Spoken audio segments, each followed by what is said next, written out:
માંગરોળ તાલુકાના ગૌરક્ષકો દ્વારા ગૌ સન્માન આહવાન અભિયાન અંતર્ગત આવેદનપત્ર આપવામાં આવ્યું હતું। સમગ્ર ભારતમાં અલગ અલગ રાજ્યોમાં ગૌ સન્માન આહવાન અભિયાન ચાલી રહ્યું છે, ત્યારે માંગરોળ સહિત તાલુકાની વિવિધ ગૌશાળાઓ દ્વારા ગૌ હત્યા થતી બચાવવા તેમજ ગાય માતાને રાષ્ટ્રમાતા જાહેર કરવામાં આવે તેને લઈને માંગરોળ મામલતદારને આવેદનપત્ર આપવામાં આવ્યું હતું। ભારત માતા કી જય, ગૌ માતા કી જય। આજે ગૌ અભિયાન વિશે આવેદનપત્ર દેવા માટે માંગરોળ તાલુકાના હિન્દુ સનાતની ગૌશાળા, ગૌ પ્રમુખો, ગૌ સેવકો, ગૌ સંવર્ધનોવાળો અને સમસ્ત ગામજનો અને માંગરોળના શહેરીજનો ઉપસ્થિત રહી અને આવેદનપત્ર મામલતદારશ્રીને આપવામાં આવ્યું। ગૌ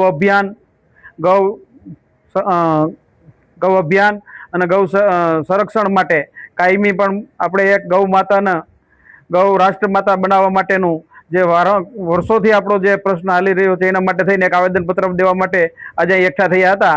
ભારત માતા કી જય। ગૌ માતાની સુરક્ષા, સેવા અને ગૌ માતાને સન્માન મળે તે માટે સમગ્ર ભારતમાં ગૌ હત્યા સંપૂર્ણ નાબૂદ થાય તેવા પ્રયત્નો સાથે મોટી સંખ્યામાં ગૌ રક્ષકો ગોપાલકૃષ્ણ ગૌશાળા ખાતે એકત્રિત થયા હતા। ત્યારથી મોટરસાઇકલ દ્વારા રેલી યોજી શહેરના વિવિધ માર્ગો પરથી પસાર થઈ માંગરોળ મામલતદાર કચેરી ખાતે પહોંચીને મામલતદારને આવેદનપત્ર આપવામાં આવ્યું હતું। ગૌ માત કી જય, ભારત માતા કી જય।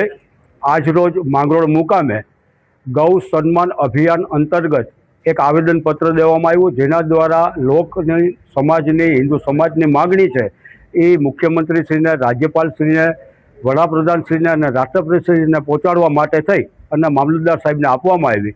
તમામ તાલુકાના ગૌશાળાના ગૌભક્તો અને પ્રમુખો અહીંયા ગોપાલકૃષ્ણ ગૌશાળાએ એકઠા થયા હતા અને ત્યાંથી રેલીના સ્વરૂપે મામલતદારશ્રીને મળ્યા હતા।